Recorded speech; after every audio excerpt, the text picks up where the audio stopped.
Bonjour à vous, bonjour à tous et à toutes.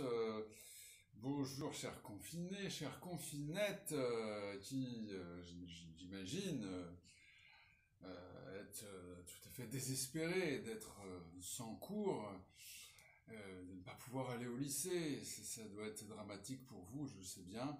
C'est pour ça que je viens à vous. Voilà, je vous avais promis une correction du commentaire sur le pont Mirabeau. J'ai un petit peu tardé parce que en fait je l'ai faite une première fois mais elle n'était pas bien, enfin bon peu importe. Donc je reviens maintenant pour vous faire une correction complète. Alors évidemment là ce sera un petit peu plus long que ce que j'attendais dans le devoir, hein. Mais autant faire les choses en grand. Voilà. Alors, le pont Mirabeau, allez, introduction. Euh, J'en profite aussi pour vous signaler, je ne sais pas si vous l'avez vu, que j'ai mis la vidéo de, comment il s'appelle, Marc Lavoine, vous savez, qui chante le pont Mirabeau. Je vous l'ai mis sur Pearl Trees, j'imagine, je ne me rappelle plus exactement, mais dans la rubrique sur Apollinaire, certainement. Voilà. Allez, on y va. Donc, en introduction, ce qu'on pouvait dire, donc en phrase d'accroche, la douleur de la rupture amoureuse est un thème qui transcende les querelles entre tradition et modernité. Comme tout ce qui touche le cœur humain, la douleur demeure quand les courants artistiques passent. Ainsi, le poème Le pont Mirabeau, intégré au recueil Alcool en 1913, est inspiré par la rupture d'Apollinaire avec la peintre Marie Laurencin, une amie de Picasso, avec qui il entretenait une liaison depuis 1907. Le titre évoque un pont parisien qui relie le 16e arrondissement au 15e, chef-d'œuvre de technique architecturale construit entre 1893 et 1896 et symbole de modernité. Sa construction avait créé un scandale au même titre que la Tour Eiffel, bâtie peu avant, hein. Certains voulaient sa destruction, mais il a résisté, ce qui a son importance dans le poème. Apollinaire et Marie passaient souvent sur ce pont, qui était devenu emblématique de leurs amours. Dans une lettre à Madeleine Pagès, une amie à lui, le poète déclare que ce poème, le pont Mirabeau, est comme la chanson triste de cette longue liaison brisée, hein, je cite, la chanson triste de cette longue liaison brisée. Nous pouvons donc, problématique, nous pouvons donc nous demander comment Apollinaire exprime-t-il la douleur de cet échec amoureux. Nous verrons d'abord, annonce du plan, nous verrons d'abord en quoi ce poème est une élégie de la fuite du temps, puis nous dirons en quoi il célèbre la permanence du souvenir amoureux. Alors, en grand 1, je vous rappelle donc une élégie de la fuite du temps, en petit a, ça c'est que vous pouviez donc choisir éventuellement, vous pouviez choisir d'autres choses. On pouvait parler du registre élégiaque, ou du registre lyrique si vous vouliez. Alors l'élégie désigne un chant mélancolique. Or ici, ce poème est bien le chant d'un amour brisé, d'un amour qui se finit, empreint d'un lyrisme triste, hein, et qui correspond bien au registre élégiaque. Ce lyrisme transparaît d'abord à travers le choix de la première personne. Première personne du singulier et du pluriel, avec les pronoms personnels, M apostrophe, faut-il qu'il m'en souvienne, au vers 3, et le je au vers 6, au vers 12, 18, 24 dans le refrain. Ainsi que avec les adjectifs possessifs nos amours, nos bras, au vers 2, au vers 9. Donc ces pronoms, ces déterminants marquent l'intimité amoureuse, et ils sont relayés par l'impératif restons au vers 7, restons face à face, qui ressemble à une faveur, demandée à l'aimer. Le lyrisme est également marqué par la question oratoire, faut-il qu'il m'en souvienne, au vers 3, qui ressemble à un regret, ainsi que lyrisme aussi qui est exprimé par deux exclamations, au vers 15 et 16, comme la vie est lente et comme l'espérance est violente, qui correspond à la déploration de cette souffrance amoureuse qui n'en finit pas. Enfin, le registre élégiaque est entretenu par le refrain qui exprime la douleur obsédante qui revient toujours hanter le poète. Alors en petit b, petit b, on pouvait parler évidemment de l'expression de la fuite du temps, avec d'abord des verbes de mouvement qui expriment le passage. Vous avez cool dès le premier vers. Vous avez le verbe venir hein, dans le refrain, vienne la nuit, sonne l'heure, etc. Et le verbe s'en aller qui revient plusieurs fois aussi. Les jours s'en vont, l'amour s'en va, au vers 13, 14, avec cette répétition qui insiste hein, justement sur le passage, sur la fuite. Et puis le verbe passer qui est souvent répété aussi au vers 9, au vers 19 et au vers 20, pardon, passe les jours, passe les semaines, ni temps passé, etc. etc. Enfin, on a non, c'est pas enfin, c'est de plus, pardon. On a le champ lexical du temps, de manière générale, avec une référence directe au temps qui apparaît dans l'expression sonne l'heure, hein, vienne la nuit, sonne l'heure, là c'est le temps clairement identifié, qui est répété dans le refrain, évidemment, hein, avec un effet de fatalité, hein, cette heure qui sonne. Et puis l'heure fait partie donc d'un champ lexical avec le champ lexical du temps où l'on trouve les jours, les semaines, hein, au vers 19 par exemple, passent les jours, passent les semaines, et au vers 20 le temps passé, et puis encore dans le refrain, les jours s'en vont. Voilà, autre argument, la métaphore filée de la scène, évidemment. Alors pourquoi filée? Bien parce qu'on la développe hein, sur tout le poème, bien sûr. Métaphore qui est l'allégorie du temps et de l'amour. Alors là, on le voit partout. Hein. L'amour s'en va comme cette eau courante, coule la Seine et nos amours. L'eau qui coule est évidemment une image traditionnelle du temps qui passe, hein. Qui est ici renouvelé par le choix du point d'observation, hein, ce pont Mirabeau, dont la modernité ne change rien au passage du temps, ce pont sur lequel donc, se trouve le poète et qui semble observer la Seine couler. Donc on a le retour ici à une image romantique, justement, avec la lenteur mélancolique de cette eau qui coule très lentement. Hein, comme on nous le dit au vers 15 et au vers 10, comme la vie est lente, l'onde si lasse. Et donc, on a l'impression que le poète est impuissant, il regarde impuissant sa vie couler. Et cette impuissance, cette mélancolie, évoque la maladie de langueur des romantiques. Même si Apollinaire lui-même n'est pas un romantique, hein, je rappelle bien évidemment. Mais il renouvelle finalement ce thème romantique. Petit c. En petit c, on pourrait parler de la fluidité du rythme, qui effectivement aussi exprime la fuite du temps, l'élégie de la fuite du temps. Alors, on a un rythme particulier et des sonorités. Donc d'abord, 3 décasyllabes.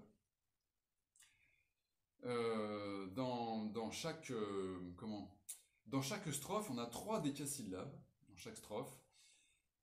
Contrairement à ce qu'on pourrait croire, en fait, on n'a pas les strophes, hein, pour être clair, on a l'impression que les strophes sont des quatrains. Mais en fait, alors oui, apparemment ce sont des quatrains, mais en vérité, ils sont construits par 3 vers, 3 décasyllabes.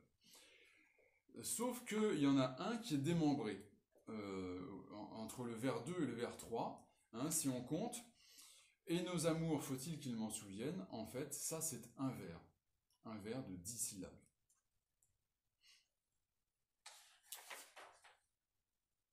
Et donc cette déconstruction du vers en deux morceaux, on pourrait dire, 2 morceaux brisés, hein, évoque évidemment la rupture amoureuse et fait vaciller la structure de la strophe tout entière, pour accentuer le ton plaintif, justement.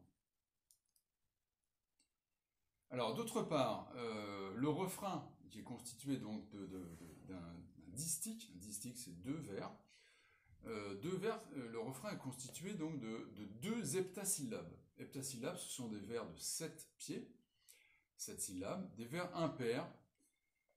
Ça fait référence à Verlaine hein, qui avait mis valeur le vers impair, parce qu'il le trouvait plus musical, plus incertain, plus soluble dans l'air, hein, comme il disait. Hein. Et ça crée un effet de déséquilibre. On a l'impression que les vers coulent ou tombent finalement l'un sur l'autre, l'un dans l'autre, pour accentuer la fluidité de la parole, qui devient comme l'eau de la Seine, qui coule. D'autre part, on a les sonorités, des sonorités très fluides. Alors d'abord, des sonorités liquides, avec les allitérations en L, au vers 14, 15, 16 par exemple, hein, regardez, l'amour s'en va, comme c'est au courant, l'amour s'en va comme la vie est lente, et l'espérance est violente. Donc c'est L, ce sont des consonnes liquides, qui imitent l'eau.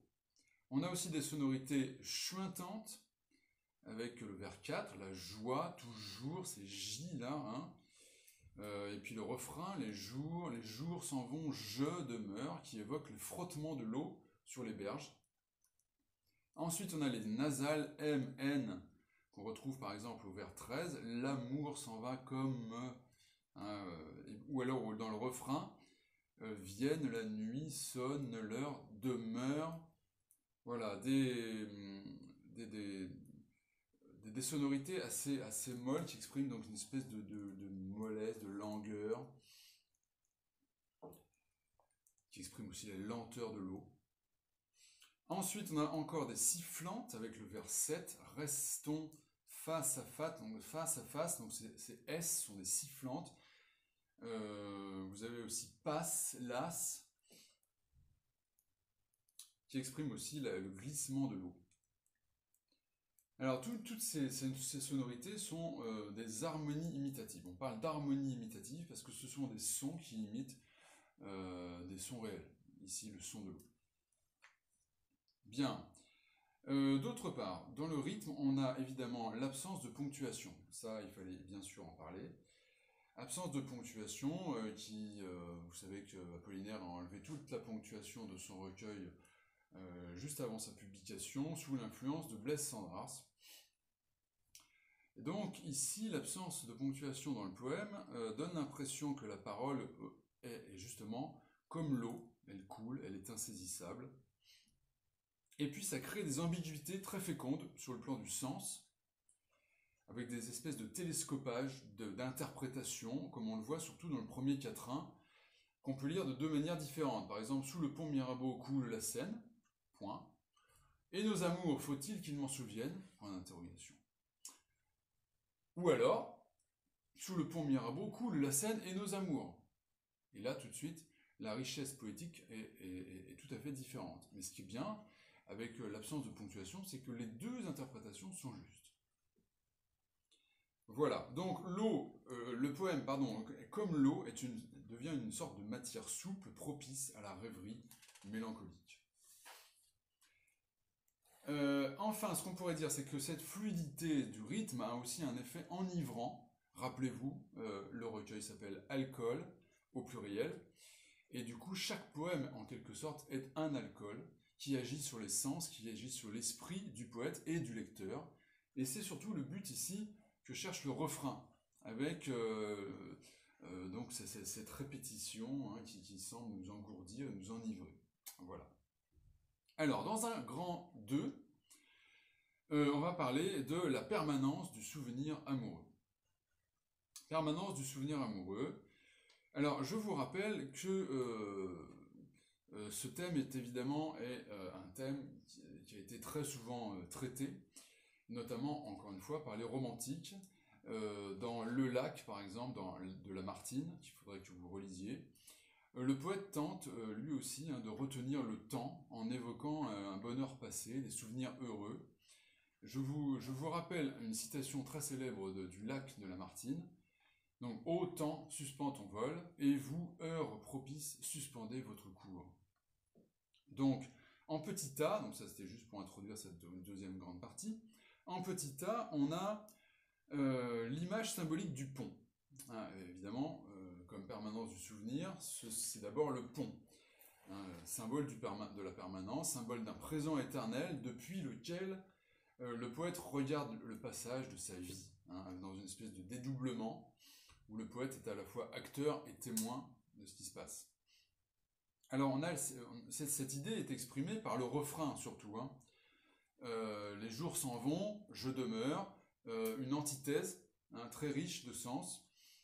Et on pourrait se demander, finalement, qui demeure? Les jours s'en vont, je demeure. Qui est-ce qui demeure ici?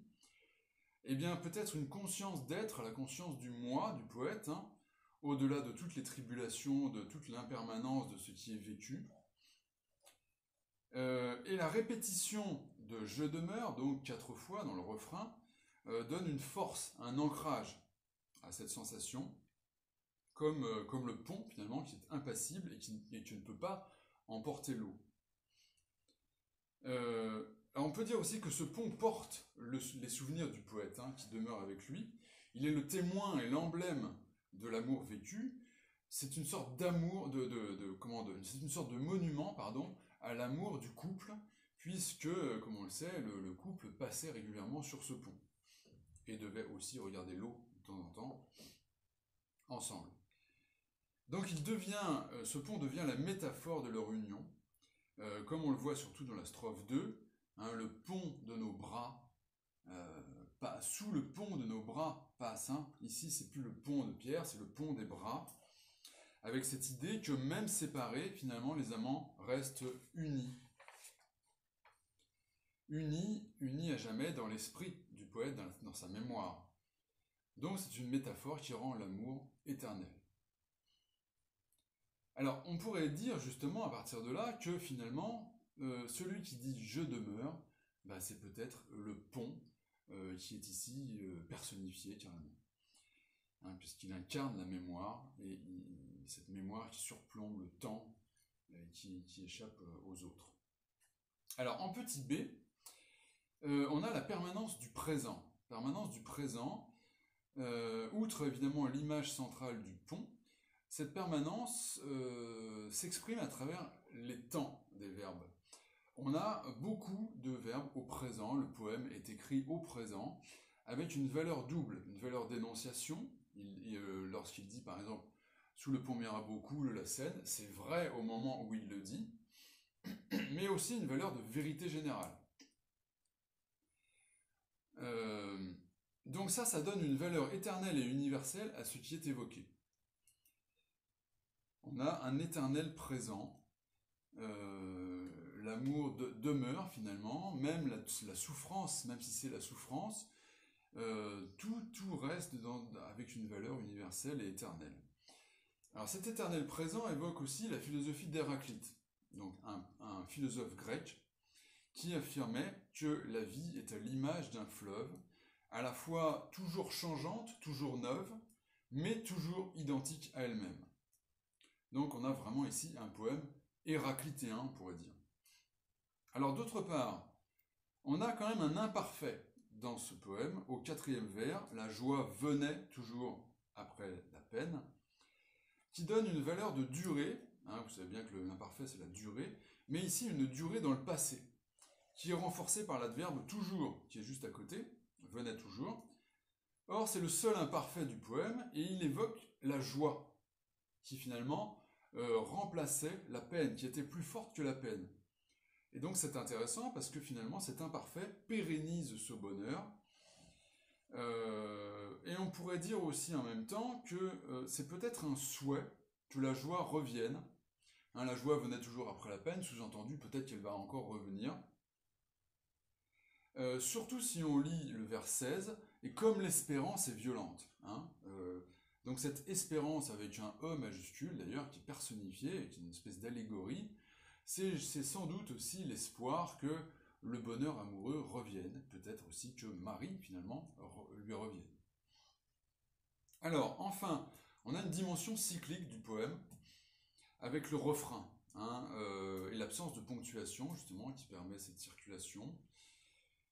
Et cette dimension cyclique renforce l'idée que la vie est un éternel recommencement, et donc pourquoi pas l'amour lui-même.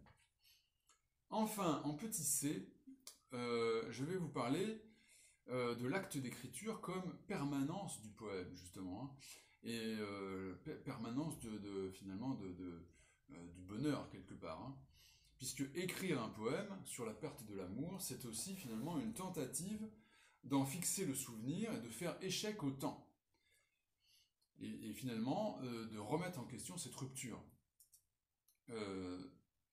Un poème, et encore plus une chanson, puisqu'ici c'est une chanson, comme le dit lui-même Apollinaire, ça peut se répéter, ça peut se relire ou se rechanter à volonté.